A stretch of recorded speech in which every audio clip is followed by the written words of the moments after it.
મુસલમાનને તમે જમાઈ બનાવશો, એને હિન્દુ બનાવો. કોને જમાઈ બનાવે? કેટલા તમે દાખલા એમાં પર્સનલ નથી કહું કોઈનામાં, મોટા મોટા આગેવાનો બધા જમાઈ મુસલમાન છે. અમારી પાર્ટીની સરકાર બને તો પહેલો ઠરાવ વિધાનસભામાં પહેલા સત્રમાં પૂરું થાય પહેલા દારૂબંધીનો ઠરાવ પાસ કરવાનો. ગુજરાતમાં દારૂબંધી નહીં જોઈએ, જોશે જ નહીં. સાયન્ટિફિક લિકર પોલિસી બનશે. આટલું જે પીતા હોય એ પીતા હોય, જમતા પહેલા પીવે, ઇટ્સ અ ટેસ્ટ. ઈવીએમ કાઢી નાખવા જોઈએ. તમે લોકો કહેતા હું ઈવીએમ સાચા ચાલો, પણ જો પબ્લિક કહેતો નહીં કાઢી નાખો, પાર્ટીઓ કહેતો કાઢી નાખો, તો કાઢી નાખો. તો આ તો એમ કે છે પેપરના બહુ બધા ખર્ચા થઈ જાય છે, આના કરતા ઓછા થાય અને બહુ લેન્ધી પ્રોસેસ છે. બેલેટ પેપર ભલે 2 દાડા થવું ફેર પડે. ખોટી લોકશાહી એના કરતા 2 દાડાવાળી લોકશાહી શું ખોટી? 2 દાડામાં એવું તો શું બદલાઈ જવાનું? શું ફરક પડવાનો? સરકાર બનાવવા માટે સંગઠન મજબૂત હોવું જોઈએ, બુથ મેનેજમેન્ટ હોવું જોઈએ, તમે જેમ કહ્યું એમ કે પૈસા હોવા જોઈએ. આ છેલ્લા 2-3 વર્ષની અંદર બધું મેનેજ થઈ જશે? એટલે ચાલુ જ છે. અચ્છા, સંગઠન મજબૂત બની રહે. 12 મહિના બહુ થઈ ગયા. બાપુ, તમારા પાર્ટીનું પ્રતિક ચિહ્ન એ ભાલો છે, તો આ વખતે તમને જે મત મળશે એનું નુકસાન જે પાર્ટીને થશે, તમારો ભાલો એ કઈ પાર્ટીના એમાં જશે? પણ અમુક કોંગ્રેસી લોકો એવા આરોપ લગાવે છે કે બાપુનું કનેક્શન ભાજપ સાથે હતું, એના કારણે બાપુએ પાર્ટી છોડી. કનેક્શન અમારું કનેક્શન ખાનગી નથી. એ મોદીજીની અંદર એવી કઈ ખૂબી હતી કે જે એમની સાથેના જે નેતાઓ હતા એ ક્યાંય ને ક્યાંય ત્યાં રહી ગયા અને મોદીજી ત્યાં સુધી પહોંચી ગયા? શું છે, જાતિ આધારિત વસ્તી ગણતરી થવી જોઈએ કે કેમ? લોકોનું મેલું માથે ઉપાડવાની અનામત રાખો ને, હું મહિને ₹1,00,000 પગાર આપું. કોઈ બીજા સમય નોન અનામત વાળો છોકરો જો આ વિધિ કરે ને, ₹1,00,000 પગાર આપો. તો અત્યારના જે મુખ્યમંત્રી છે, બીજા બધા કેબિનેટ મંત્રી છે, તો આ બધા શું છે? પછી તમે પૂછો જઈને, તમારા મતે શું છે? તમને ઇનામ આપીશ. એક બી મંત્રી એમ કે હા તમારું કામ હું કરી દઈશ આવું કે, અને કામ થઈ જાય તમારું, હું તમને ઇનામ આપીશ. નમસ્કાર, ક્રાંતિ માર્ગ થી હું વિમિત કુમાર. સાથીઓ, ગુજરાતના હું આજે તમને એ શખ્સિયતથી રૂબરૂ કરવા માંગુ છું કે જેમણે ગુજરાતના મુખ્યમંત્રી રહી ચૂક્યા છે. 25 વર્ષ એમણે ભાજપમાં યોગદાન આપ્યું, 20 વર્ષ કોંગ્રેસમાં યોગદાન આપ્યું. ગુજરાતની રાજનીતિની નસે નસ જાણતા હોય એવા પીઢ નેતા શંકરસિંહ વાઘેલા. બાપુ, તમને હુલામણા નામથી જાણે છે. આપનું પહેલા તો ક્રાંતિ માર્ગમાં હાર્દિક સ્વાગત છે. બાપુના હુલામણા નામથી મારે જાણવું છે કે તમે આટલા વર્ષોથી રાજનીતિ કરો છો, ભાજપમાં 25 વર્ષ આપ્યા, કોંગ્રેસમાં 20 વર્ષ આપ્યા, શા માટે નવી પાર્ટીની શરૂઆત કરવા જઈ રહ્યા છો તમે, અને કરી નાખી છે પ્રજાસત્તાક ડેમોક્રેટિક પાર્ટી? ઘણી વખતે કેટલીક પાર્ટીઓ દૂરથી સારી લાગે, કેટલાક નેતાઓ સારા લાગે, પરંતુ રિયલ કેટલાક નેતાઓની પાછળ એવા બી કેટલાક નેતાઓ હોય કે જેમને કેટલું ગમતું હોય કેટલુંક ન ગમતું હોય, એટલે પોતાના ગમા ટાઈટ હોય, અને એમના જે એક્ટ હોય એ એક્ટથી આખી પાર્ટીને ઘણી વખતે કબજો કરેલો હોય, એના આધારે કલ્પના બહારનું જેને મેચ ફિક્સિંગ કહે છે પાર્ટીમાં, કે વિધિન પાર્ટી સબોટેજ કરવું. એટલે વિધિન પાર્ટી સબોટેજ કરવામાં બીજેપી, વિધિન પાર્ટી સબોટેજ કરવામાં કોંગ્રેસ તો લગભગ જાહેર હોય છે, એ ખાનગી નથી રાખતા, પણ બીજેપી બહુ જાહેર નથી કરતા હોતા. એ બધું જોયા, જાણ્યા, અનુભવ્યા પછી મને થયું કે આ જાહેર જીવનમાં મિત્રો કેમ પડ્યા હશે. જો તમે કોઈ સિદ્ધાંત માટે પડ્યા હોય, કોઈ જાહેર જીવનમાં તમારી કલ્પના પ્રમાણે શાસન હોવું જોઈએ એના માટે પડ્યા હોય, તો એની ચિંતા કરો ને તમે તમારી જાતને કેન્દ્રમાં રાખીને પાર્ટીમાં વિધિન પાર્ટી સબોટેજ કરવું, વિધિન પાર્ટી ધારાસભામાં ઉમેદવારો હરાવવા, વિધિન પાર્ટી લોકસભાના ઉમેદવારો હરાવવા, વિધિન પાર્ટી અમુક ન ગમતા હોય તેના માટે ગમે તેવા કાવતરા કરવા, એના માટે ગમે તેવું સીડી ઉતારવી, એના માટે બાકીની બધી વાતો કરવી. આ જોયા પછી આપણું મન ઉઠી જાય કે પાર્ટીઓ, બીજેપી જેવી પાર્ટી આવી. કોંગ્રેસમાં તો આમથી આમ બહુ ઇઝી હોય, સામૂહિક થતું હોય છે બધું, અને એ કોંગ્રેસમાં બી હોય અને કોંગ્રેસ વિરોધમાં આવે. કોંગ્રેસ ટિકિટ આપે તો કોંગ્રેસ સારી, ના આપે તો કોંગ્રેસ નકામી. આવા દાખલા આપણે મેં જોયા છે. એટલે મને લાગ્યું કે આના કરતા પોતાની પાર્ટી કે જેમાં કમસે કમ તમે સારા મિત્રોને પસંદ કરીને પ્રોજેક્ટ કરી શકો, અને પ્રોજેક્ટ કર્યા પછી નકામા હોય તો લોકોને કહેવાય કે ભાઈ આ નકામા છે. મને યાદ છે નહેરુજી એક જાહેર સભામાં 57માં કે એ વખતે એક નેતાના કેમ્પેન માટે આવેલા, અને નેતા થોડા ભ્રષ્ટ હતા. નહેરુને ખબર નહીં, નહેરુજીએ પોતાના ભાષણમાં વખાણ કરીને એવું કીધું કે આ નેતાને મત આપજો. ભાષણ કરીને લોકોએ તાલીઓ પાડીને બેઠા. એક એવા જાણીતા, નહેરુના જાણીતા અને પેલા નેતાના જાણીતા હતા, એમને કીધું કે તમે આ ચોર માણસ માટે લોકોને મત આપવાની અપીલ કરી. આ તો ભ્રષ્ટ માણસ છે, આ કરપ્શન કરેલું છે આને. નહેરુ કે હા. તાત્કાલિક નહેરુ ઉભા થઈને કીધું કે જો આ ભ્રષ્ટ માણસ હોય તો મત ના આપતા, અને ઉમેદવાર હારી ગયા. આ સ્પોર્ટ્સમેન સ્પિરિટ આજે નથી. આજે તો પાર્ટીઓ પોતાના માટે, પોતાના ઉપયોગ માટે, એટલે પબ્લિક લાઈફ જે કહેતો હોય એ પ્રાઇવેટ લાઈફ માટે જાહેર જીવનમાં આવતો હોય, પબ્લિક માટે નથી આવતો. એટલે તમારું કહેવું એવું છે કે બંને પાર્ટીના જે મહત્વપૂર્ણ હોદ્દા ઉપર રહેલા નેતાઓ પોતાની જ પાર્ટીના ઉમેદવારોને હરાવવા માટે મથામણ કરતા હોય છે, આના કારણે તમે આ પાર્ટીનું બીજા હું તો જાતે અનુભવના આધારે મને જયારે વીત્યું હોય કહેતું હોય તો જો મને આવું થયું હોય તો બાકી કેટલું ચાલતું હશે, હું કેટલું ધ્યાન રાખતો હોઉં બધું. એટલે હું લગભગ હાઈકમાન્ડના નજીકનો જ હોઉં અને મને બી આ અનુભવ થતો હોય તો મને લાગે કે આ લોકો શું કરતા હશે. બાપુ તમારી સાથે એવો કેવો અનુભવ થયો હોય તમારા ખુદની સાથે? કીધું કે લોકસભામાં હું હારું, બીજેપીમાંથી હારું, એના ઉમેદવાર તરીકે, કોંગ્રેસમાં તો કોંગ્રેસના ઉમેદવાર તરીકે હારું, તો ટિકિટ હુકામ આપો તમે? તમે જો હરાવવા માંગતો હોય ટિકિટ હુકામ આપો?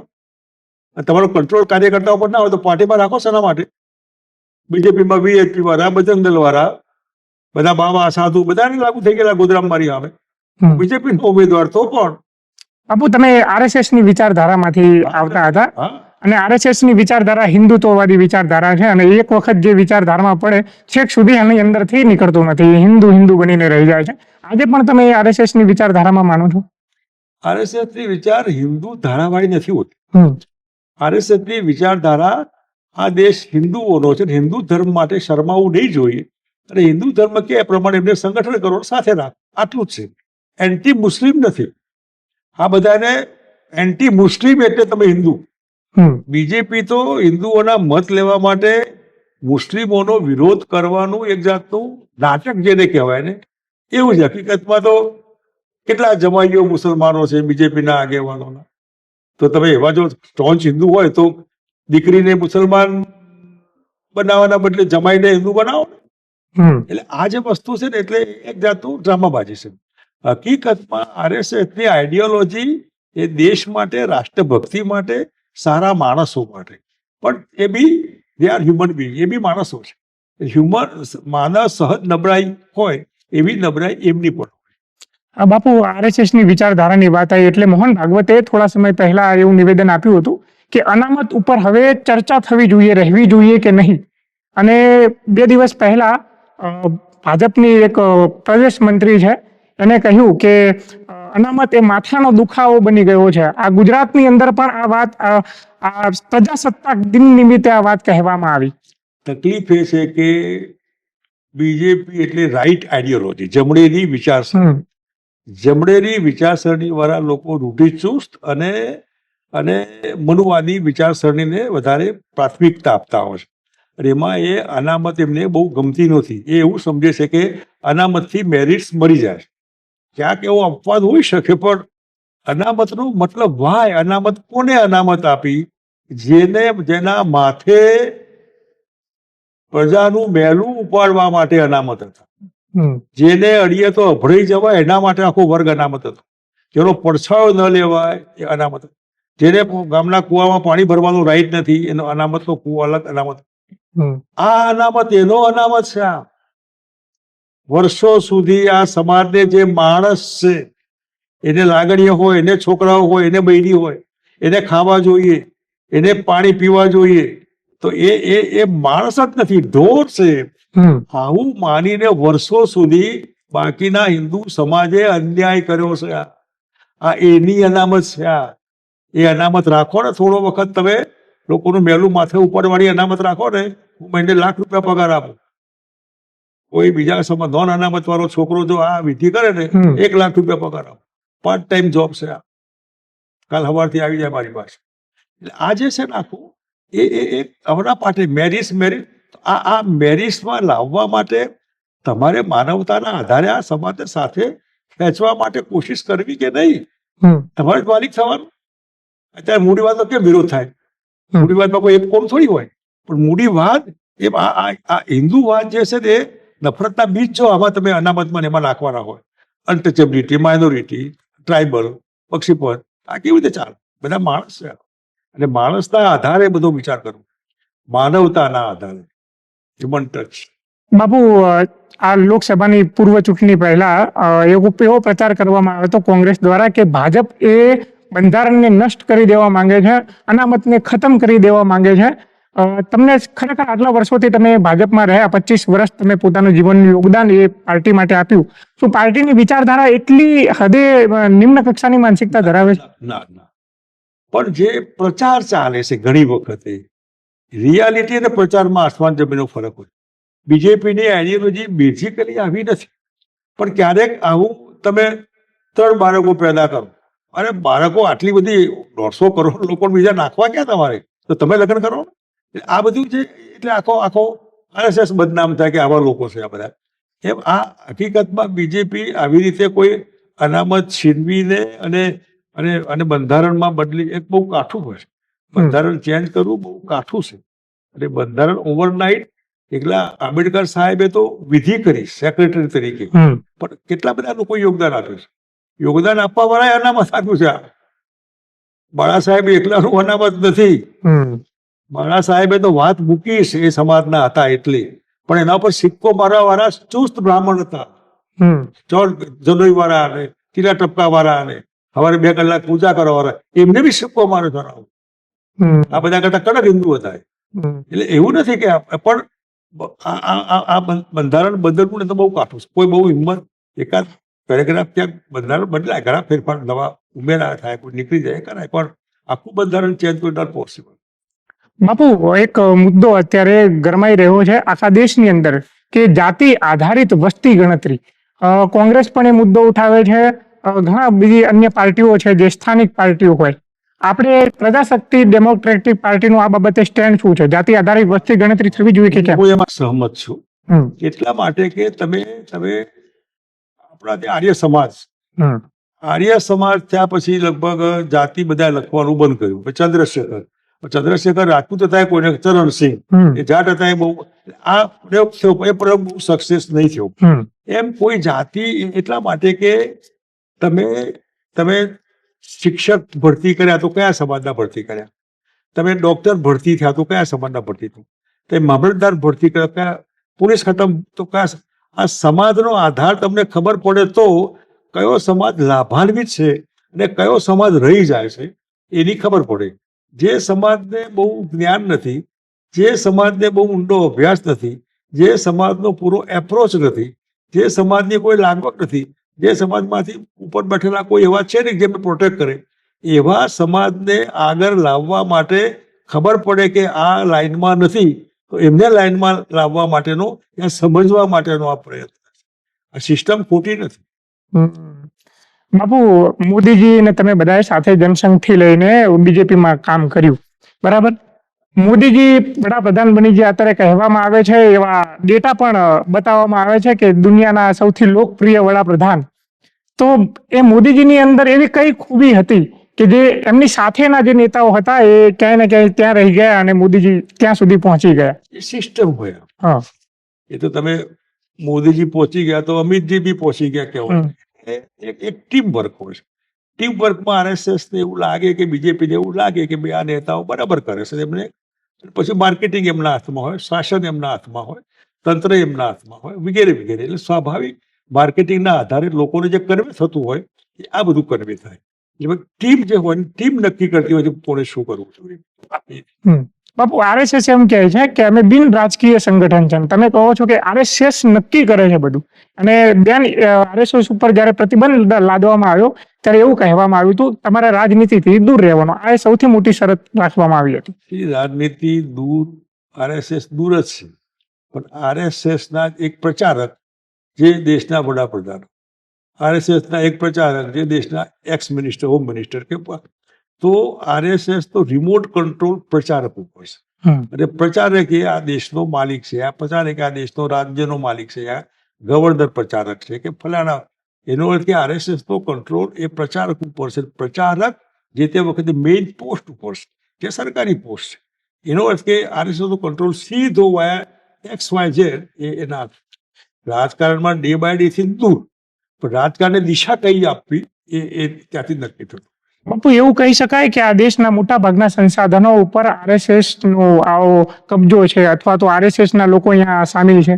ના ના ના, આરએસએસ માં પછી તો આરએસએસ ની ચડ્ડી આર્ટિફિશિયલ હવે પેન્ટ થઈ ગયા.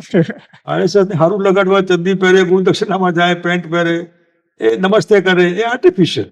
રિયલ સ્વયંસેવક અને સત્તાની લાલચમાં પડેલો આરએસએસ માં એમાં બહુ મોટો ફરક છે. એટલે આરએસએસ પોતે કોઈ સંશોધનના માલિકી એવું નથી, એવું નથી. બાપુ, તમારા વખતની જે બીજેપી હતી, જે જનસંઘવાળી બીજેપી, અને આજની જે બીજેપી, એની અંદર શું તફાવત જોવા મળે છે? બીજેપીમાં તફાવત ન હોય, બીજેપી હેન્ડલિંગ કોણ કરે છે એમાં તફાવત હોય. એ વખતે જે હેન્ડલિંગ કરતા હોય, વસંતભાઈ, નાથાલાલ, હરીશભાઈ, કેશુભાઈ, અલગ માટીના ઘડાયેલા હોય. આજે જે હેન્ડલિંગ કરતા હોય અલગ માટીથી ઘડાયેલા હોય. એન્વાયરમેન્ટ એ વખતનું જુદું હોય, એન્વાયરમેન્ટ અત્યારે જુદું હોય. પાર્ટી તો એની હોય, પણ હું હેન્ડલ ઇટ એના પર બધો આધાર છે. જેમ હાવ ખખડેલી ગાડી હોય, ગેરેજમાં તમે બતાવવા જાઓ, જો ટેસ્ટ કરવા માટે મિકેનિકલ જે ગાડી લઈને નીકળે, તમે મારી ગાડી આવી છે, મિકેનિકલ કોણ છે એના પર આધાર છે. હું હેન્ડલ ધ મેટર. એટલે બીજેપી કે આરએસએસ હું હેન્ડલ, એના પર બધો આધાર છે. બીજેપી નો અત્યારે જે મિકેનિકલ છે એ તમારા મતે કેવો છે? અત્યારે નેતૃત્વ, શીર્ષસ્ત્ર નેતૃત્વ. લોકોને નફરત થાય એવું, લોકોને ગુસ્સો આવે એવું, અને લોકોને પડ્યા ઉબકા આવે. હિન્દુ મુસલમાનની વાત એટલી બધી પાકી ગઈ છે, લોકો સાંભળીને મગજ આખું છે. એટલે જે પરિવર્તન હોય ને, 25-30 વર્ષ પડેલી બીજેપી ગુજરાતમાં, એને પરિવર્તન માટેનું આ હિન્દુ મુસલમાન વાળું ચેપ્ટર એટલું ઘસાઈ ગયું છે કે તો એ નહીં બદલે ને ચાલુ રાખે. કા લોકોને આવે આવી વાતો સાંભળી વગર મતલબની, તેમાં કઈ તથ્ય ન હોય, ખાલી વાતો જ હોય. આવા ઘણા બધા દાખલા જે લોકોને ન ગમે. તમે કહો છો કે આ બધા મુદ્દાઓ ચવાઈ ગયેલા મુદ્દાઓ છે, જેનાથી પબ્લિકને સાંભળીને ઉબકા આવે. તેમ છતાંય ભારતીય જનતા પાર્ટી શા માટે વારંવાર જીતીને આવે છે કે તમામ રાજ્યોની અંદર, મોટા ભાગના રાજ્યોની અંદર, અને ખાસ કરીને કેન્દ્રની અંદર છેલ્લા 3 ટર્મથી છે? જે તે વખતે જીતતા હોય એમાં પાર્ટી ટુ પાર્ટી કોમ્પિટિશન હોય. લોકસભા હોય તે બીજેપી મોટી પાર્ટી, કોંગ્રેસ બીજી મોટી પાર્ટી. રિજનલ પાર્ટીઓ ઘણી છે આપણા દેશમાં. એવા ઠેકાને કોંગ્રેસ સાથે જે બ્લોક બને હોય, દાખલા તરીકે ઇન્ડિયા નામે ના આપ્યું હોય, એનડીએ બીજેપી નામ આપ્યું, એમાં સરખી રીતે લીડરશીપની જે લાંબી દ્રષ્ટિ હોય કે બીજેપીને હરાવવા માટે આમ કરવું જોઈએ, ત્યાં બીજેપીમાં હોય લોકોએ કોંગ્રેસને હરાવવા આમ કરવું જોઈએ. બીજેપી પાસે જે થિંક ટેન્ક જેને કહેવાય એ ઇન્ટરનેશનલ લેવલની હોય છે, હાયર કરેલી હોય છે. એના માટે એ લોકો ઘણું બધું ઇન્વેસ્ટ કરીને ખર્ચો કરેલો, ફાઇનાન્સ કરેલું અને રિસર્ચ કરેલું હોય છે. એટલે એમને ખબર હોય કે આ શું કરવું. કોંગ્રેસમાં આનો અભાવ છે. જે રિસર્ચ કરવું જોઈએ, બીજેપીને કયા મુદ્દા ઉપર ઘેરવી જોઈએ, કોને ઘેરવી જોઈએ, આલિયા માલિયાએ નિવેદનો નહીં કરવા જોઈએ, એને ઠીક લાગે એ બોલ્યા કરે. આવા જે મુદ્દા હોય, જે મુદ્દાથી બીજેપીને તમારે કોમ્પિટ કરવી છે, તો what you mean by BJP, એનો પૂરો અભ્યાસ કોંગ્રેસ કે એના બીજા કોઈ લોકો પાસે નથી. અને પરિણામે જે રિઝલ્ટ આવવું જોઈએ નથી આવતું. બાપુ, ગુજરાતની અંદર 30 વર્ષના વાણા વહી ગયા. ભારતીય જનતા પાર્ટી સતત સત્તામાં છે, બીજી કોઈ અન્ય પાર્ટી સત્તાની નજીક સુધી નથી પહોંચી. એ તમારી જે રાજનીતિક સૂઝબૂઝ છે આ વિશે શું કહે છે? શા માટેનું શું કારણ હોઈ શકે? 2017માં સત્તાની નજીક પહોંચી ગઈ, બહુ ઓછું નથી પહોંચતી એવું નહીં, પણ ઘણી વખતે કોંગ્રેસની પસંદગી એવા ઉમેદવારોની થાય કે જે પબ્લિકને જોઈને અણગમો થાય કે પબ્લિકને ગમતા ઉમેદવાર મૂકો અને પાર્ટીને ગમતા ઉમેદવાર, એમાં ફરક હોય. આ પાર્ટીની બ્રાન્ડ એવી મોટી હોય, જે ઇન્દિરા ગાંધી વખતે કોંગ્રેસની બ્રાન્ડ હતી, જે બીજેપીની બ્રાન્ડ આજે જે બીજેપીની બ્રાન્ડ છે, એમાં ગમે તે મૂકો તો જીતી જાય. જે તે ઇન્દિરા વખતે ગમે તે મૂકો તો જીતી જાય. એવી બ્રાન્ડ હોય, જે બ્રાન્ડ કોંગ્રેસ નથી. બ્રાન્ડ ધીમે ધીમે કસાતી ગઈ. માણસોની પસંદગીમાં મારા તારા મેરિટ્સના બદલે આવા લીધે, અને ક્યાંક ને ક્યાંક બીજેપીને થોડું આપો, પછી તમે લ્યો ગીવ એન્ડ ટેક ફોર્મ્યુલા. એટલે સેટિંગ થાય છે ભાજપ કોંગ્રેસ વચ્ચે, ક્યાંક ને ક્યાંક થાય. એ થાય એટલે ખબર તો પડે લોકોને, એટલે કાર્યકર્તા દિલ તૂટી જાય આમાં. અને એટલા માટે 17માં તો સત્તાની નજીક કોંગ્રેસ પહોંચી ગઈ હતી. ધાર્યું હોત તો બહુમતીની નજીક પહોંચી શક્યા. બાપુ, કહેવામાં આવે છે કે 17ની જે વિધાનસભાની ચૂંટણી હતી એની અંદર જો તમે પાર્ટીનો છેડો ના ફાડ્યો હોત તો કદાચ ગુજરાતની અંદર કોંગ્રેસની સરકાર બની શકી હોત. આ બાબતે શું કહેવું છે? જે તે વખતના કારણો હોય. હમ એ કારણોમાં જ્યારે આપણે પૂછ્યું ભાઈ આપણે આ વખતે સરકાર બને એમ છે અને આપણે પ્રયત્નો કરીએ તો સરકાર બહુમતી આવે, સરકાર બને. પણ સરકાર નથી બનાવી, બને એમ છે, નથી બનાવી. જો બનાવી જ ના હોય, મથવું જ ના હોય તો શેના માટે કોંગ્રેસ? તો જ્યારે આપણને એવું લાગે કે ભાઈ પાર્ટીના આગેવાનોને વિશ્વાસ નથી કે સરકાર બનશે, કોંગ્રેસના આગેવાનોને એવું લાગે કે ના ના ભાઈ બીજેપી સાથે અમારું કમિટમેન્ટ હોય ને બધી કોંગ્રેસ ક્યાં આવે તો બધું પોલ બીજેપીનું ખોલે તો બીજેપીને ન પોસાય તો માટે થઈને કોંગ્રેસ સરકાર ન બનાવે. આવા બધા કારણોથી એવું લાગ્યું કે જો બહુમતી લાવવી જ ના હોય, સરકાર ન બનાવી હોય તો મારે અપયશના ભાગીદાર થવું. કીધું હવે મને માફ કરો, બસ બહુ થઈ ગયું. પણ અમુક કોંગ્રેસી લોકો એવા આરોપ લગાવે છે કે બાપુનું કનેક્શન ભાજપ સાથે હતું, એના કારણે બાપુએ પાર્ટી છોડી.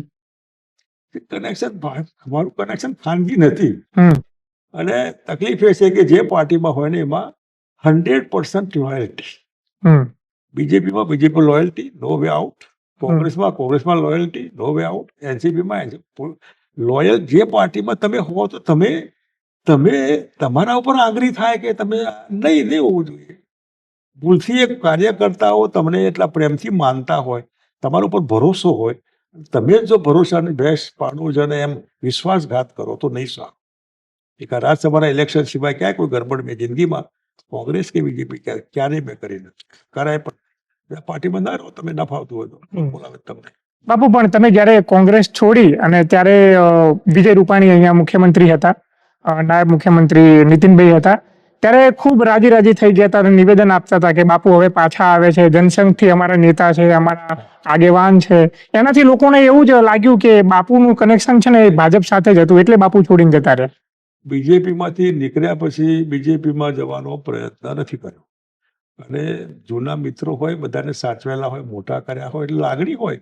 પણ મેં ક્યારેય નથી કીધું કોંગ્રેસ છોડ્યા પછી હું બીજેપીમાં જવાનો. ના, મેં નથી કીધું. બીજેપી વાળા એપ્રોચ કરે છે કે બાપુ આવી જાઓ, લાલ જાદમ પાથરીએ અમે. ના, ખબર છે તે નો બી, એટલે એવું ના કરે. અમિત શાહની છેલ્લા 3-4 મહિના પહેલાની મુલાકાત એ ખૂબ જ ચર્ચામાં રહી છે અને કહેવામાં આવે છે કે એ મુલાકાત બાદ બાપુએ આ જે પ્રજાસત્તાક ડેમોક્રેટિક પાર્ટી છે એને સક્રિય કરી. બની તો ભલે 2020માં, પણ સક્રિય ત્યારબાદ કરી. જેને પોલિટિકલ અભ્યાસ ના હોય એટલે બધા કઈ ના કઈ મસાલો નાખ્યા કરે લોકોના મગજમાં. હકીકતમાં જાહેરમાં તમે મળ્યા હો તેમાં ખાનગી શું છે?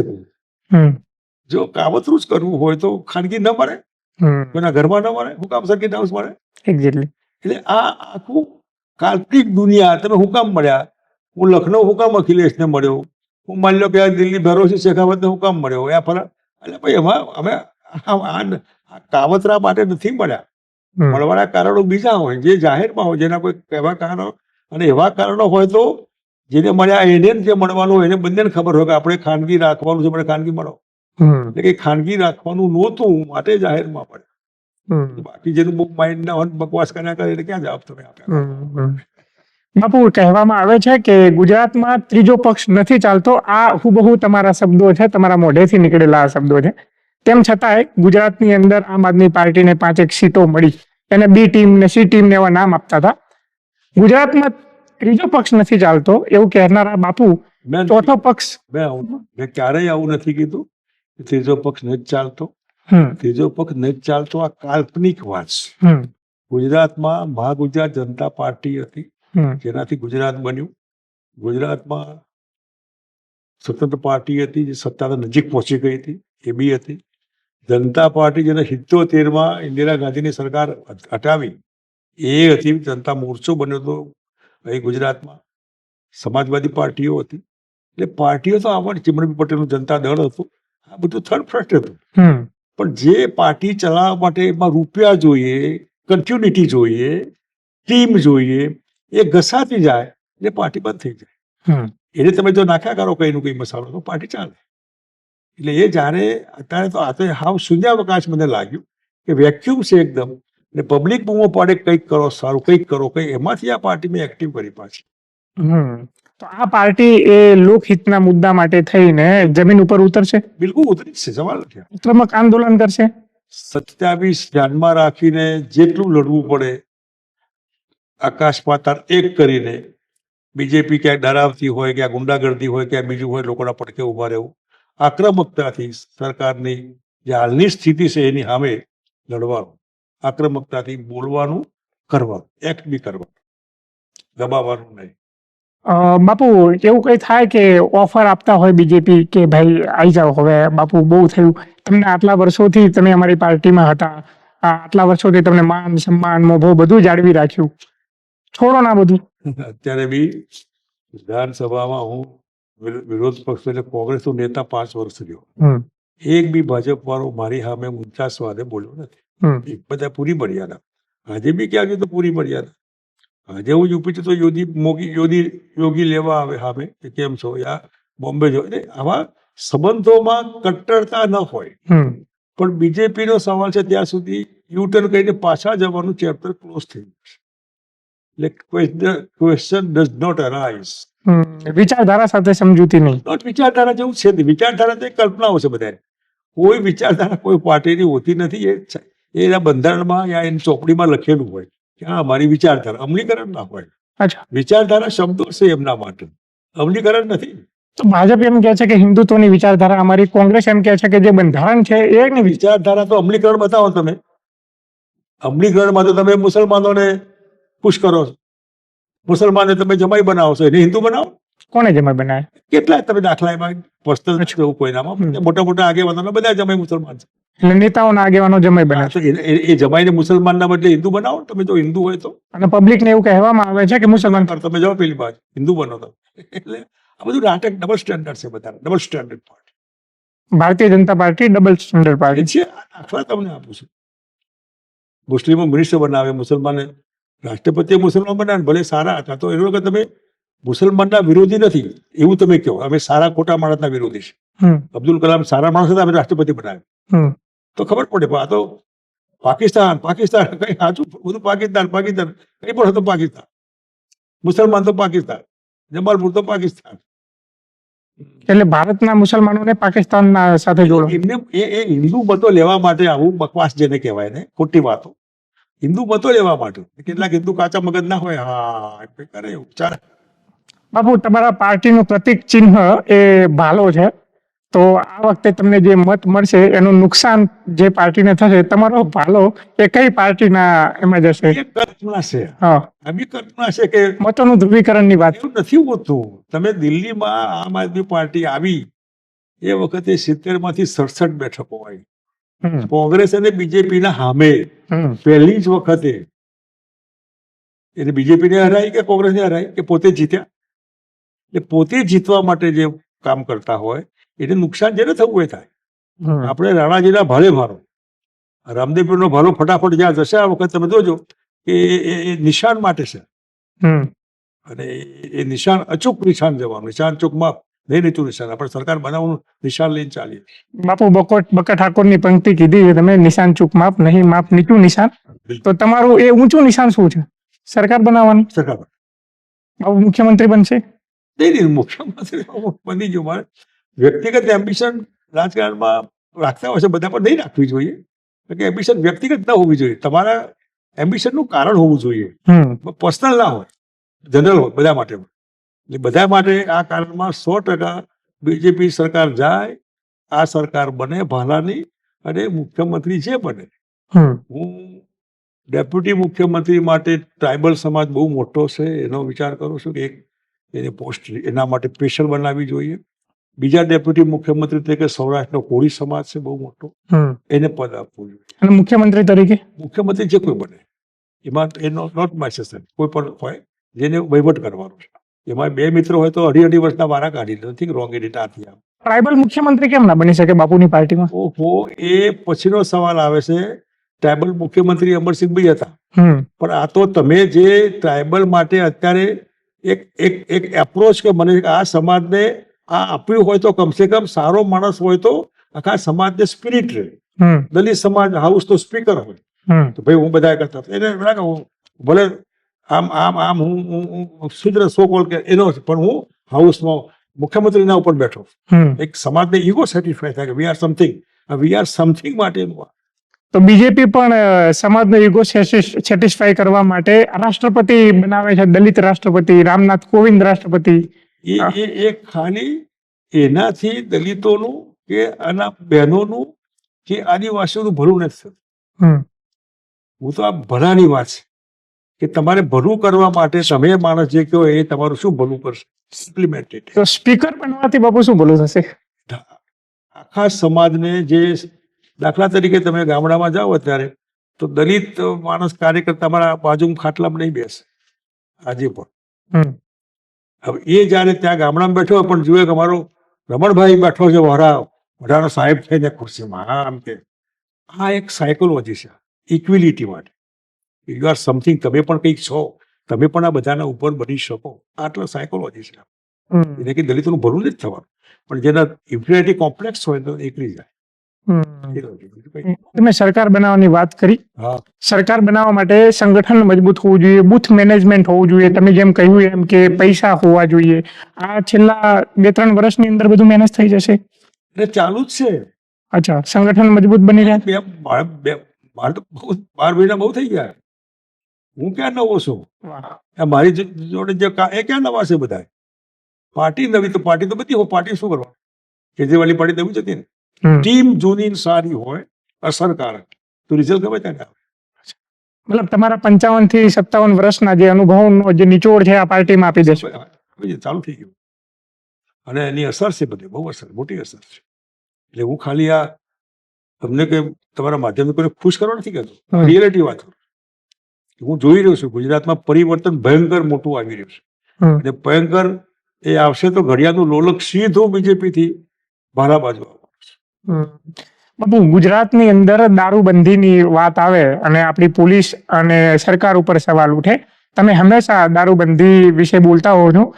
તમારો શું સ્ટેન્ડ છે આ બાબતે, દારૂબંધી બાબતે? મારી પાર્ટીની સરકાર બને તો પહેલો ઠરાવ વિધાનસભામાં પહેલા સત્રમાં પૂરું થાય પહેલા દારૂબંધીનો ઠરાવ પાસ કરવાનો. ગુજરાતમાં દારૂબંધી નહીં જોઈએ, જોશે જ નહીં. સાયન્ટિફિક લિકર પોલિસી બનશે અને એના બદલામાં ગુજરાતની પ્રજાને વિનામૂલ્યે બાળકોને શિક્ષણ, વિનામૂલ્યે ઘરના પરિવારોને હેલ્થ મેડિકલ ચેકઅપ, દવા વિનામૂલ્યે. 2 લાખ થાય, 5 લાખ થાય, 10 લાખ થાય, સરકાર આપે. એપોલોમાં જાય, ઝેડએસમાં જાય, એવું નહીં કે તમે સિવિલમાં જાઓ. સ્કૂલમાં, પ્રાથમિક શાળામાં સરકારમાં નહીં, તમે જીવીએસમાં જાઓ કે તેમાં જાઓ, નવરત્નમાં હોય ત્યાં બધું એની ફી સરકાર આપે. એટલે નાગરિકોને, મધ્યમ વર્ગને જે બેકારીનો જે મોંઘવારીનો માર પડે છે ને, છોકરાને 3 લાખ રૂપિયા ફી 12 મહિને ક્યાંથી લાવી? બાપરે, હું કઈ કે તારી દીકરાને ભણ્યા, તારી ફી હું આપે. પેલાને ની રિપ્લેસમેન્ટ કરાવો છે, 4 લાખ થાય છે, નથી કરાવો, રવા દો, જાઓ બાપા કરી આવો, 4 લાખ. સરકાર તો એમ કે છે કે અમે પણ પૈસા આપીએ છીએ, મા કાર્ડ આપીએ છીએ. ધંધા પડવાનું શું ખ્યાતિમાં શું થઈ ગયું? આયુષ્માન કાર્ડ, બધા ડ્રામાબાજી છે બધી. તમે આ કરો પણ મારે કોઈ કાર્ડ જોઈએ નહીં, નથી જોઈતું કાર્ડ, ભણાવો જાઓ. તો સીધા પૈસા જ આપવાના? ફી આપવાની, પૈસા નહીં, ફી સંસ્થા ભરવાની. હા, કેટલા થાય? 40,000 કરોડ, 50,000 કરોડ. દારૂમાંથી 50,000 કરોડ આવે. વેડફ્યા વગર આ લોકોને મોંઘવારીના મારમાંથી બચાવો ને. પણ જ્યારે દારૂબંધી હટાવવાની વાત આવે છે કે ભાઈ દારૂબંધી ના જોઈએ, ત્યારે ભાજપ તરફથી એવું કહેવામાં આવે છે કે ગુજરાતની મહિલાઓનું શું થશે પછી, કે દારૂ પીને દારૂડિયા મારતા થઈ જશે મહિલાઓને, મહિલાઓના હિત માટે અમે દારૂબંધી નહીં હટવા દઈએ. ગિફ્ટ સિટીમાં મહિલાઓને જ જતી, તો કેમ છૂટ આપે? મુંબઈમાં આપણી બહેનો નથી, લોકો રોડ ઉપર મશ્કરીઓ કરે દારૂ પી. દિલ્હીમાં, બેંગ્લોરમાં, મદ્રાસમાં, આ કાલ્પનિક દુનિયા છે બધી. અહીં ગુજરાતી મુંબઈ સ્ટેશને ઉતરી સીધો પીઠું હોય ત્યાં જાય બાટલી ખરીદવા. અને બહેનો અહીં જ છે, બહાર બહેનો નથી આપણી. કોની મશ્કરી કોને કરી? એ વગર પીધેલા કરતા પીધેલા જે આ અત્યારે બંધ છે ને, એનામાં પછી પરાણે પજરે એના માટે પીવે. ક્યાં સમજતે હો, ક્યાં સમજતા માટે દારૂ છૂટ ના હોય. જ્યાં સમજતે હોય એના માટે નથી આ. એચ.એમ. પટેલ પીતા, ચા પીવો, કોફી પીવો, એમ હાજે પીવાવાળા લોકો આટલો જે પીતા હોય એ પીતા હોય, જમતા પહેલા પીવે, ઇટ્સ અ ટેસ્ટ. એ પીને પછી ક્યાં સમજતે કહેવાથી જ જવાનું, ક્યાં સમજતે હો. બાપુ, આ દારૂબંધી હટાવવા જેવા મુદ્દાથી તમને રાજનૈતિક નુકસાન થાય એનો ડર લાગે છે? ના, પડી જ નથી મને કોઈ. હું જે માનું છું એમાં મને કોઈની પડી નથી. સ્પષ્ટ મત માટે નહીં, હું આ મત માટે નથી કહેતો. હા. મારી જે બિલીવિંગ છે, મારું, હું માનું છું. સરકાર જે હતી લાલ બત્તી કાઢી નાખી, એ મને કોઈ કીધું નહોતું. મારી માન્યતા છે કે લોકો શું હો લાલ બત્તી વાળો, પોલીસ રોકાય, લોકો ગારો બોલે, જવા દો અમને, આપણે સિક્યોરિટી કાઢી નાખી. તમે મુખ્યમંત્રી હોય તો 1 મિનિટ ઉભા રાખો. આ તો તમે 20 ગાડીઓ, મુખ્યમંત્રીની 25 ગાડીઓ, મેં એક જ ગાડી. અચ્છા, તમે એક જ ગાડી યુઝ કરતા? ગાડી આજુબાજુ પોલીસનો કાફલો બિલકુલ એક જ જીપ, અને સિક્યુરિટી ગાર્ડ? બિલકુલ નહીં. વાહ, અત્યારે તો ઠાઠ માઠમાં નીકળ્યા છે મુખ્યમંત્રી. 20 ગાડીઓ, 20 ગાડીઓ ઓછી, 20 તો ઓછી કહું છું. અમિતભાઈ નીકળે તો 20 ગાડી, સીએમ નીકળે તો 25 ગાડી.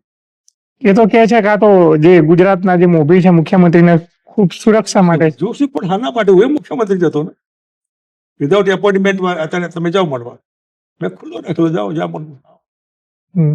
સોમવારે આવો, સવારે 10 વાગે, 5 વાગ્યા સુધી ફટાફટ બોલો શું કામ છે, કેમ આવ્યા છો. હવે એક નિર્ણય ત્યાં નિર્ણય હોય. બાપુ, આ ઘોડા જેવું ચિહ્ન જોઈને મને યાદ આવે છે, ગુજરાતની અંદર હાલ વરઘોડા પ્રથા ચાલી રહી છે.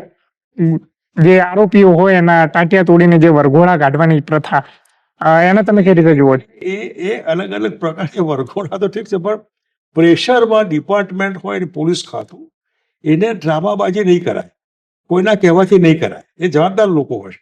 એમને લાગે કઈ બહુ મોટો ગુંડો છે, માથા ભારે છે, લોકોને દમ મારતો હતો, એનો વરઘોડો તમે કાઢો, લોકો જો આ સાલો જો એની લોકો મશ્કરી કરે, એનો ભય તૂટી જાય, એ બરાબર. પણ પેલી બેન રાતે 2 વાગે દીકરીને કોકના કહેવાથી તમે લઈ જાઓ એને, તો એ તો તમને શરમ આવી જોઈએ કે એવા પોલીસવાળા સસ્પેન્ડ કરવા જોઈએ જેને આ કર્યું હોય. આ ના કરાય. તમે તમારું જમીન અંદરનું, તમે રક્ષક છો, તમે લાગે ગુંડો છે, અમારે બધા આપવું છે પબ્લિકને, તો આવા પોલીસ વાળાને હું સજા ના કરું, હું એને ઇનામ આપું, બરાબર. તે ગુંડાને પકડું, તે જાહેરમાં એને અપમાનિત કર્યું, તે ઉભો રાખીને લોકો પાસે લાફા મારે તો હું મંજૂર મારે લાફા વાંધો નહીં. આ એનો ભય લોકોનો તૂટી જાય. ગુંડાની દશા આવી તો ખાલી આર્ટિફિશિયલ ગુંડો હતો, જો પોલીસે સીધો કરી દીધો.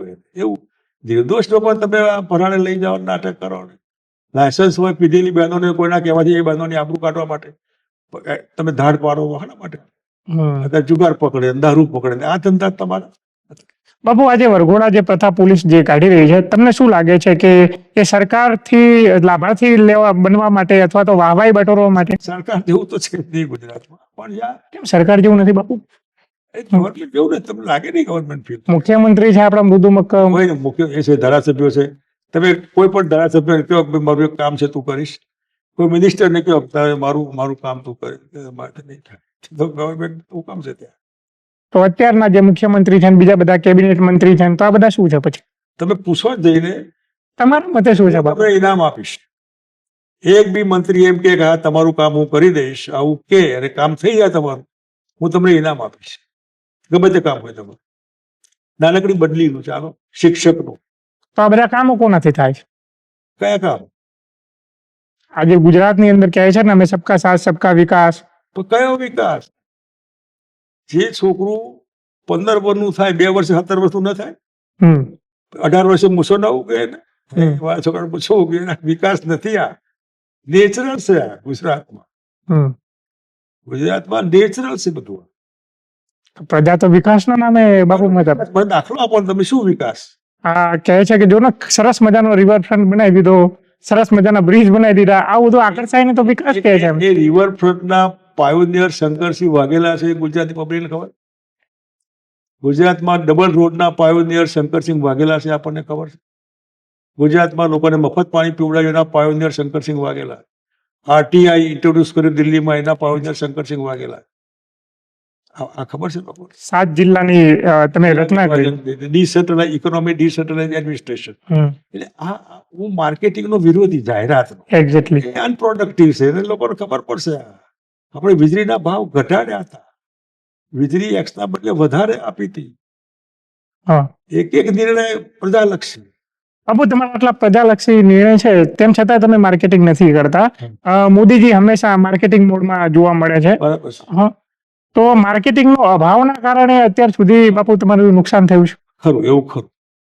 નુકસાન નથી થતું, પણ વાત જે લોકોને ખબર હોવી જોઈએ એ ખબર હોય તો હું ભાવ થાય એમ. એટલે એ મેં હું પોતે એનો વિરોધી કે આપણે આ અનપ્રોડક્ટિવ ખર્ચો નહીં કરવો. લાઇટ આવશે તો સ્વિચ દબાવશે તો આવે તો આવે, નહીં દબાવે તો ગારો પડશે, કાં તો નથી આવ્યો, ગપ્પા મારે એવું. એટલે જે જેનો નેચર પબ્લિક લાઈફમાં અનપ્રોડક્ટિવ ખર્ચ કરવાનો વિરોધી. હું ફૂલોનો વિરોધી. કોઈ મારા ગુજરાતમાં ફૂલ નહીં, સૂતરની આટી. આજની સરકાર ફૂલ સિવાય કોઈ વાત નહીં. ફૂલાર નહીં, સૂતરની આટી. દિલ્હીમાં કકૂનની આટી, કકૂન રેશમના કકૂન, ફર્સ્ટ ક્લાસ બ્યુટીફુલ આટી. ફૂલ નહીં, ફૂલ કરવાઈ જવાના. ફૂલ તોડો છે, છોડને ફૂલ તોડો તમે. એ છોડને બી જે માનતા હોય એ છોડને હું કામ વિધવા કરો. આ વખતે કમળ કરમાય છે ખરું? એ કમળ પણ એક ફૂલ છે. ના, કમળ પ્રોસેસ થઈ ગયો છે એનો કરમાવાનો. લોકસભામાં તમે જોયું છે, ઓલ ઇન્ડિયા લોકસભામાં કરમાવાની શરૂઆત થઈ છે. જે કર નથી ભરી હજી. હરિયાણા અને મહારાષ્ટ્રમાં તો ફિલઅપ ધ ગેપ, એટલે એલિગેશન છે એમના ઉપર, તો પણ કોઈ ખુલાસા નથી થતા કે તમે ઈવીએમના માધ્યમથી ગડબડ કરીને તમે જીત્યા હરિયાણામાં અને મહારાષ્ટ્રમાં. પબ્લિક ઓપિનિયન એમના ફેવરનો નહોતો. ઈવીએમના મુદ્દે બાપુ તમારું શું કહેવું છે? ઈવીએમ કાઢી નાખવા જોઈએ. તમે લોકો કહેતા હું ઈવીએમ સાચા ચાલો, પણ જો પબ્લિક કહેજો કે નહીં કાઢી નાખો, પાર્ટીઓ કહેજો કાઢી નાખો, તો કાઢી નાખો. તો આ તો એમ કે છે પેપરના બહુ બધા ખર્ચા થઈ જાય છે. આના કરતા ઓછા થાય અને બહુ લેન્ધી પ્રોસેસ છે. બેલેટ પેપર ભલે 2 દાડા થવું ફેર પડે. ખોટી લોકશાહી એના કરતા 2 દાડાવાળી લોકશાહી શું ખોટી? 2 દાડામાં એવું તો શું બદલાઈ જવાનું? શું ફરક પડવાનો?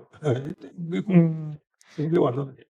બાપુ લોકસભાની વાત આવી તો રાહુલ ગાંધીના નેતૃત્વની પણ વાત આવે છે કે રાહુલ ગાંધી 2017માં જ્યારે તમે કોંગ્રેસ છોડી ત્યારે એમની એક ઇમેજ એક પપ્પુ તરીકેની બનાવવામાં આવી હતી.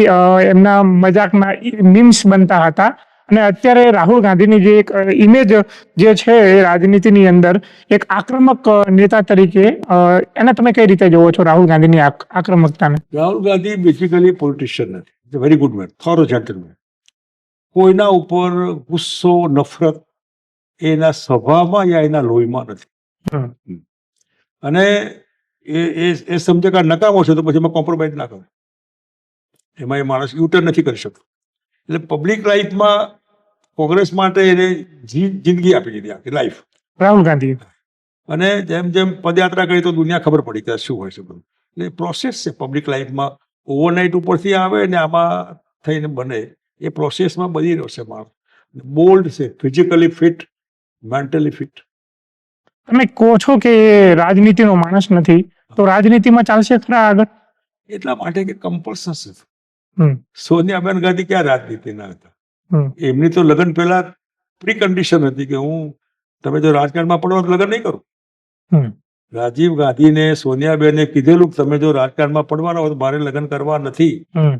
પેલા એ કીધું કે હું રાજકારણમાં નહીં પડું. હવે ઇન્દિરાબેન ગાંધીનું મર્ડર થશે, સંજય ગાંધી બી મરી ગયો હશે, તો પછી રાજીવ ગાંધી સિવાય કોઈ નહીં, ફરજિયાત. એટલે સંજોગો રાજીવ ગાંધી બી ગરબડ શહીદ થઈ ગયો માણસ. ફરજિયાત સોનિયાબેન જે રાજકારણના વિરોધી, નફરત કરતા હતા, એને બધું સંભાળવું પડ્યું. This is politics, this is destiny, નિયતિ. આ નિયતિ છે. બાપુ રાહુલ ગાંધીના જે ગાંધી પરિવારના ઘણા લોકોની હત્યાની તમે વાત કરી, રાહુલ ગાંધી ઉપર પણ આ જે ખતરા મંડરાઈ રહ્યો છે એ બાબતે તમે માનો છો? ગાંધી ફેમિલી ગાડા લોકો દરેક સમાજમાં ક્યાંક ને ક્યાંક હોય લોકો જે આવું માનતા હોય. ગાંધીજીનું કર્યું, દેવાજી ગોડસે કર્યું, ઇન્દિરાબેનનું કર્યું, કોઈ રાજીવ નથી હોય. આ બધું એવી રીતે પ્રિયંકા, સોનિયા ગાંધી અને રાહુલ ગાંધી પર ગમે ત્યારે ગમે તે થાય. એટલે ખોટા લોકો દિમાગના હોય. એટલે ઓફકોર્સ સરકાર પૂરું ધ્યાન રાખે છે એમની સિક્યોરિટી માટે, અને જે રાખવું જોઈએ, ખોટું નથી. બાપુ તમારી આ જે પાર્ટી છે એ યુવાનોને શું સંદેશો આપવા માંગશે? મારે છેલ્લે આ પ્રશ્ન કહેવો છે. કોઈ પણ પોલિટિકલી જવાબ એટલા માટે નથી જોતો કારણ કે આજનો યુવાન જે વિકલ્પ શોધી રહ્યો છે, કદાચ એ વિકલ્પ તમે પૂરો પાડવાની કોશિશ કરો. હું મોટા ભાગે યુથ સ્પિરિટ સાથે જીવું છું. હમ. અત્યારે મને કઈ ઉંમર સાથે મારે સંબંધ નથી. મારે 7 વર્ષનો છોકરો હતો મારો ભાઈબંધ હોય. હમ. એટલે એ બાબતમાં પણ એ યુથ છે ને એને તમે કઈ દિશામાં લઈ જાઓ. Hmm. What you mean by youth? તમે તમે તમે તમે ભવિષ્યવાળા છો. હમ. અને યુથ એ તમે નથી. તમે આજે યુથ છો, 5 વર્ષે નહીં હોય youth. એટલે એ યુથ એ એક એક એક સિસ્ટમ છે. એ સિસ્ટમમાં જોશ હોય, એનું લોહી ઉકળતું હોય, એની આવતીકાલની ચિંતા ને હોય, કેમ ચાલે. અને એન્ટી એસ્ટાબ્લિશમેન્ટ માટે સત્તાના વિરોધી વાળો માણસ હોય તો સત્તા સારું કરતી હોય ત્યારે એપ્રિશિએટ લાગે, ન કરતી હોય તો ન ગમે. એટલે હવે યુથને હું વેલ ક્વોલિફાઈડ, વેલ ઇન્ફોર્મ અને વેલ પ્લેસ એવી રીતે એને હું આગળ કરવા માંગુ છું કે તું વેલ પ્લેસ થા, વેલ ઇન્ફોર્મ. દુનિયા તું સમજ, આ દુનિયા ક્યાં પહોંચી. અત્યારે આ દુનિયા ગઈકાલ વાળી નથી. અત્યારે પેલી મેટ્રિક નથી. અત્યારે આ 11-12મું એટલે શું એ કોઈને ખબર. એવા ઠેકાણે ચંદ્રમામાં લોકો રહેવા જાય છે. એટલે આ દુનિયા આજનું એજ્યુકેશન તું એવા ઠેકાણે વેલ ઇન્ફોર્મ. દુનિયામાં એટલું બધું એક દિવસમાં બને છે, તું બન અને પછી તું તારી જાતને કોશિશ કર. એવા ગવર્મેન્ટ તને પુશઅપ કરે, તને પ્લેસમેન્ટ આપે, ચલો oh have it without any reservation, મજા કરજા. એવી રીતે યુથને દિશા આપવી જોઈએ. એને જોઈએ, એને મળે. અને એવા સ્પોર્ટ્સમાં હોય, એવા હોય, એને એજ્યુકેશન જે હું કહું છું વિના મૂલ્યે હેલ્થ વિથ, એમાંથી આ ફ્રી માનસિકતાથી માણસ ભણી શકે. એને ભણવું એટલું ભણે, એના મા બાપના કહેવાથી ન ભણે, એને ભણવું. કારણ કે એને પેલી ફીનું મા બાપને પૂછવું પડે, એવાથી બહાર નીકળી ગયો છે. એટલે કે નવું ચેપ્ટર ખુલે યુથ માટે કે ભાઈ આમ સમથિંગ, મારે આ કરવું છે, મારે ફલાણું કરવું. અને વેલ ક્વોલિફાઈડ થયા તો રાજ્યનું ભલું જ છે. અને આવતીકાલ યુથે આજે ચિંતા કરવાની હોય બેલેન્સથી. ખાલી ટક ટક ટક ટક કરીને ખોટી ઇન્ફોર્મથી પ્રભાવિત થવાનું નહીં. One should ask twice to his own self. પોતાની જાતને 2 વખત પૂછું, આ સાચું છે, ઇઝ ઇટ સો, તો ગો હેડ. પણ બીજી વખતમાં ઘણી વખત કે ના આ ખોટું છે. શંકા 2 વખત પૂછવું જોઈએ પોતાની જાતે, કોઈ પણ નિર્ણય કરતા પહેલા. આસ્ક ટ્વાઇસ, બરાબર છે એમ. અને એ નથી પૂછતો એટલે આવ્યું પેલું ખોટું કે આમ થયું ને ફલાણા મરી ગયા, આછારામ મરી ગયા, હવે સમાચાર આવ્યા. હવે મેં કીધું આ ગપ્પુ કયો માર્યું ન્યૂઝ જોઈને, અને એ વાત સાચી હતી, ગપ્પુ હતું એ. હવે હા ગપ્પુ માનો કેવી રીતે તમે? અને ગપ્પુ મારવાનું બી કોણ આવો? આવું એલાઉ નહીં કરવું જોઈએ આવું એમ. બાપુ, ક્રાંતિ માર્ગે આવીને જે વાત મૂકી છે અને અમને ખરેખર સમય વ્યસ્તતા હોવા છતાં તમે ફાળવ્યું એ બદલ આપનો ખૂબ ખૂબ આભાર. બાપુ, તમે પણ એક યુથ છો, કારણ કે આટલી ઉંમરે પણ તમે આવા ક્રાંતિકારી વિચારો ધરાવો છો. ધન્યવાદ. 3-4 કલાકના ટ્રાવેલિંગ પછી આવીને સીધો તમારા કામમાં વળગેલો છે. Thank you. જય માતાજી.